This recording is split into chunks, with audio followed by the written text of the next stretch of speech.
আসসালামু আলাইকুম রহমতুল্লাহ বরকাতুহু। আমার এই ভিডিওটি হচ্ছে মুনশেনের।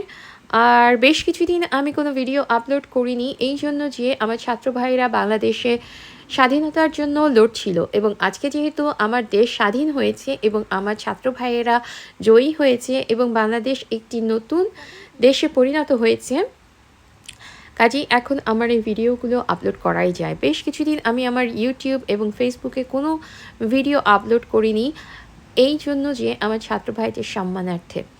তো যাই হোক, এখন আমি আবার ভিডিও আপলোড করছি। এটা আমার মুনশেনের ভিডিও।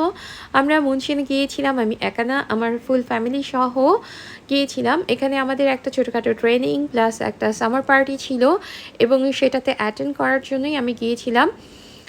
এটা আমাদের জন্য প্রতি বছরই করা হয়, আমাদের শিক্ষকদের জন্য প্রতি বছরই করা হয়। আমি যে অর্গানাইজেশনের হয়ে কাজ করি, ডেঙ্কমিট, তার থেকে তারা এই জিনিসটা অর্গানাইজ করেছিল। তো যাই হোক, আমরা অনেক সকালে পৌঁছে গিয়েছিলাম, সকাল 10:30টার দিকে আমরা মুনশেন পৌঁছে যাই।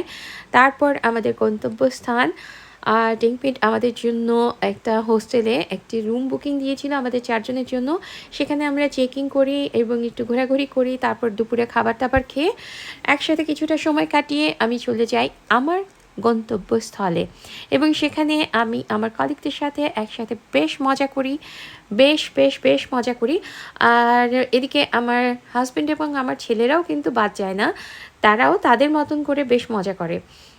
এখানে একটা চরকি দেখতে পাচ্ছেন, এটা দিনের বেলা এই জন্য একরকম দেখা যাচ্ছে, রাতে অন্যরকম। কি বলবো, ইন্ডাস্ট্রিয়াল এরিয়া, তো সেখানে এরকম একটা সুন্দর চরকি আছে। আসলে জার্মানির বড় বড় শহরগুলোতে অনেক সময় এই ধরনের চরকি দেখা যায়, যেমনটা দেখা যায় লন্ডনে। তো যাই হোক, আমার ছেলে কিছুটা খেয়েছে, কিছুটা খাবার সে সাথে করে নিয়ে নিয়েছে। তো এই তো আমি এবং আমার ছেলেরা একটু ঘোরাঘুরি করছিলাম, আমাদের হোস্টেলের দিকে যাচ্ছিলাম। তারপরে আমি আমার পার্টিতে চলে আসি।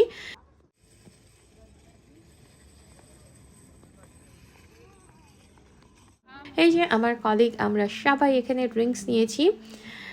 ভাববেন না যে সবাই অ্যালকোহল ড্রিঙ্কস করে। হ্যাঁ, এখানে একটা মজার ব্যাপার, এই কালো হাতটা হচ্ছে আমার। সব সাদা মানুষের ভেতরে একমাত্র কালো আমি। আর আমাদের ট্রেডিশনাল ড্রেস আমি পরেছি। আমি একটা ফতুয়া সাথে ম্যাচ করে স্কার্ফ এবং একটু মেকআপ করেছি, বিটখুটে কিমাকার কিম্ভূত কালো মেয়ে।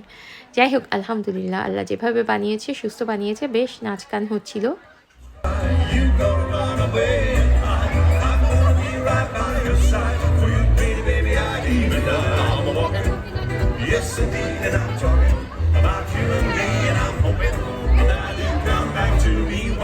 এখানে বেশ নাচ গান, খাওয়া দাওয়া, ড্রিঙ্কস সব ছিল, এবং বেশ মজা হইচই হচ্ছিল। এটা একটা রিল্যাক্সের ব্যবস্থা ছিল আমাদের সকলের জন্য, সকল শিক্ষকদের জন্য। আর এই যে হ্যান্ডসাম একজন ওয়েটার, ওয়াও। তো যাই হোক, এখানে অনেক সুন্দরী সুন্দরী মেয়ে ছিল, অনেক সুন্দর সুন্দর ছেলে ছিল, এরকম হ্যান্ডসাম ওয়েটার ছিল। তো আমরা বেশ এনজয় করেছি। বেশ রাত পর্যন্ত চলে আমাদের এই পার্টি, এবং এখানে আসলে বাংলাদেশে এই সুযোগগুলো নেই। আমি বাংলাদেশে যখন অনেক কাজ করেছি, বিভিন্ন স্কুলে টিচিং করেছি, সেখানে শুধুমাত্র বছরে একটা পিকনিক হতো, আর সেখানে সবাইকে পে করা লাগতো। এখানে আমাদেরকে পে করা লাগে না, আমাদের কাউকে পে করা লাগে না। এটা আমাদের বিনোদনের জন্য, শুধুমাত্র শিক্ষকদের জন্য। তো যাই হোক, পার্টি শেষ করে আমি আমার হোস্টেলের দিকে ফিরে যাচ্ছি। আর এই তো রাতের সৌন্দর্য, রাতের আলোতে মুনশেন। আশা করি আমার এই ভিডিওটা আপনাদের ভালো লাগবে। ভালো থাকবেন, সুস্থ থাকবেন। আল্লাহ হাফেজ।